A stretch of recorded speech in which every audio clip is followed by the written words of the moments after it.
enthusiasts from around the world have been watching and waiting as Zamperla transformed one of the world's most recognizable coasters, Top Thrill Dragster, into one of their own. Oh my god, I can't believe we're here. The Cedar Point, Ohio ride would now utilize a new magnetic LSM launch, and instead of the impressive 0 to 120 mile per hour launch, now riders would traverse the same piece of track 3 times, once at 74, backward at 101, and then finally the 120 mile per hour top speed during the final launch.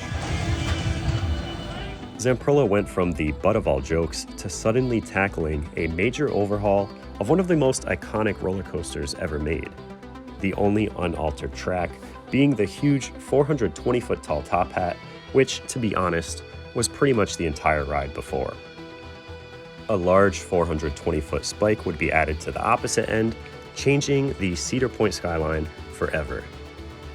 They would face tough criticism over the past couple years for removing what many considered the best part of Top Thrill Dragster: the launch, the impressive mechanical sounds, the cables, the 0 to 120. They're going all in on Top Thrill, and now the public finally gets their first rides that they've been waiting years for. Deep down, we're all rooting for them, but would the first days of operation be a success for the thousands that would line up hours to ride? Let's ride. You pull out of the station of Top Thrill 2 and you're met with a transfer track. It's a bit unsettling that a moving piece of track is one that you're about to travel 100 miles per hour over, but you quickly forget as it locks into place and the Ready to Go song is faintly heard in the background. Gone are the dragster lights. The ride now has some F1 inspired beeping tones as you get set for lights out. The launch fails. A common occurrence in these first days of operations, but you're met seconds later with the same tones, and then lights out and away you go. You launch 0 to 72. It isn't anything crazy, but you're still really flying. The ride shakiness is coming into play just a bit as you head up the 420-foot tower. It's a good launch. You don't reach quite vertical before you start to head back down, but now it's time to hold on. Getting up to 101 miles per hour is quite the rush, but the wind isn't in your face and holding your hands in the air isn't really comfortable anymore as they're pushed forward by the wind and with your body as you accelerate backwards. Many first riders of this ride really talked about the backward launch being a high point of the ride, but I really felt it to be one of the less enjoyable parts of the ride mentally. Sure, you can tell you're traveling at 100, but I feel myself rather wanting to brace for the sudden positive G's. It isn't really a negative, but I don't love it. It's a bottom portion of this coaster. The roughness of the ride really starts to come into play at this speed. It seems more prominent in the high G sections and also in some seats more than others, but I really can't put my finger on it. Row 9 was really rough for me in the white train, but then I found multiple rides after to all be pretty tolerable in the middle, back, and front. The positive G's hit hard, but they're over pretty quick. Sitting in the back car, I decided to look backwards at the track that is quickly coming to an end behind me. It's pretty cool, and then I take in the view of Lake Erie, looking around and down at the top of Power Tower. You are really way up here, and it's awesome, and it lasts a good amount of time. It's a great moment of zen that is quickly interrupted by another bit of positive G's, and then you quickly notice you're going really, really fast again. Then more LSMs. You already feel like the speed you're traveling at is pretty great, but then the launch kicks in again, and it's pretty wild. You're right back on Top Thrill Dragster, and it feels just as good. I realize I don't even miss the launch at this point because this one feels just as crazy since you're at this high speed for such a long time. And what is about to come just got a whole lot better. Up we go, and what the hell? I scream as we quickly twist to the right, and now I'm going to do a quick pause in this ride experience to just talk about the Heartline of this coaster.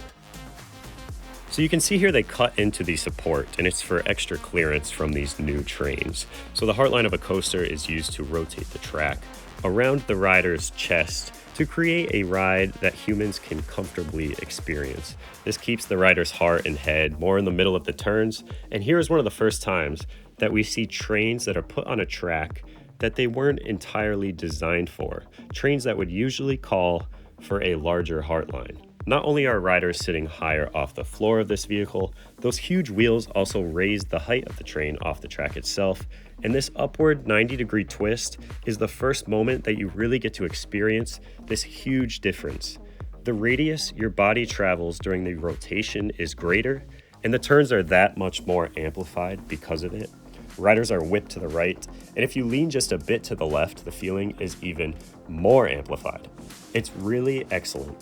Over the top hat, you're out of your seat the entire time. Every row experiences really nice negative G's here that go on for the whole length of the element. The entry is super strong in the front of the train, the pull is heavy in the back, and then the middle seats get the full ejector negatives throughout. Now comes the downward spiral, one of the craziest moments of the new attraction, and one that I personally really just found okay on the previous Dragster. The small Heartline again here has you flying closer to the supports, whipping around at a high speed that gets crazier as gravity has you gaining more and more speed. The left side of the train is where I will always prefer to sit on this ride because of these spirals that really try to throw you to the side and out of the train. You can even spot that notched out support on the way down. The final pull up and into the finish. Damn, that top hat was incredible, I'm thinking to myself. The braking is smooth, and everyone is just as excited that the ride is back and how good the ride still is. The older gentleman next to me says, "I don't remember that twist being that crazy," but follows it up with a, "Man, I thought that would be smoother," with a slightly disappointed undertone, hinting at the fact that he wouldn't be getting back in line, and maybe it was just a bit too much for him. Me, I immediately find it an improvement over the previous Dragster before the train even comes to a stop. The whole ride is there. It's a complete ride. It's no longer a one-trick pony. It has portions that are going to spark conversations. People will now have opinions on which parts are the best, which seats are the best, what launch is their favorite. It is a little rough, and not in a jackhammering type of way, but a pretty major shake. Sure, it takes away from the ride for me, but it isn't too major. Many will find it plenty smooth. If you've been on Red Force at Port Aventura, this is a rougher ride. They can make adjustments and maybe we'll see an improvement over time. It's a success. The first few operating days of the ride are met with claps, hoots and hollers as the train pulls back into the station. Zamperla should be extremely proud. And now a quick breakdown into numbers. I change my ranking pretty frequently, but here's where it ranks for me now. Technically, the length is improved, but the ride could be smoother and the throughput isn't incredible. The trains are comfortable, but the padding is pretty hard on them as well. For reference, I had Dragster at an 8.5 here. It's early to rate this accurately, but the ride is longer and so far running more reliably. It just uses the space of this area better, and I feel it's better technically. The adrenaline you get at 120 miles per hour speaks for itself, and they've added to it with the backward spike. It's intense on the pull-ups, yet still very enjoyable. The original top Thrill Dragster had a 9.8 here. I think the adrenaline level was a bit higher before. The pacing is fine. The ride continues to get better as it goes on. Every element just kept getting more and more fun. I think this new ride has an excellent build-up that works perfectly. Because of the previous accident, queuing for the ride is met with high walls on either side of you instead of a view of the ride, so it's quite the long and mundane wait with the annoying Cedar Fair TVs that are just painful to watch and listen to. Everything is refreshed, but it's very concrete and very minimal. The music around the ride area is excellent, but the sound design itself is pretty bad with areas of silence when you aren't really standing directly next to a speaker. They really need more speakers in the entire area. The OG Dragster had a 5.0 here. I think we lost some foliage and bricks in the area, but I do like the added sound. And again, it's very overall average.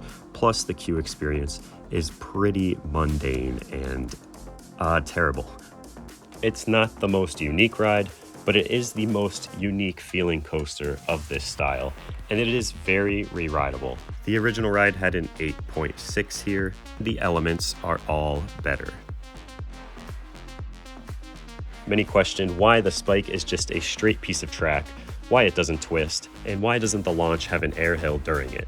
Or why didn't they just launch it straight over the top hat? But I have to say, I think this design is perfect. The ride is about speed, and they knocked it out of the park. All of these questions are answered once you ride. The moments of straight track are unbelievable, and it would have taken away from the ride to add an air hill during the launch or a twist during the spike. I mean, these are the best parts of the ride because you're really taking in the sheer speed that you're traveling at. More rides need straight track just because it takes away the other forces and focuses your mind purely on the speed. This ride is no joke, and while I won't be surprised if there are some long periods of downtime to come during this opening year, I really hope there's not, but I do kind of believe there will be. I hope I'm proven wrong, and really pretty much everything is improved here. From a ride that I really had to ride in the front row before, every row here is enjoyable, and no matter what row you're assigned, you have a good ride to look forward to with the front, back, and middle all having their own little fun quirks to them. Cedar Point has a winner on their hands again.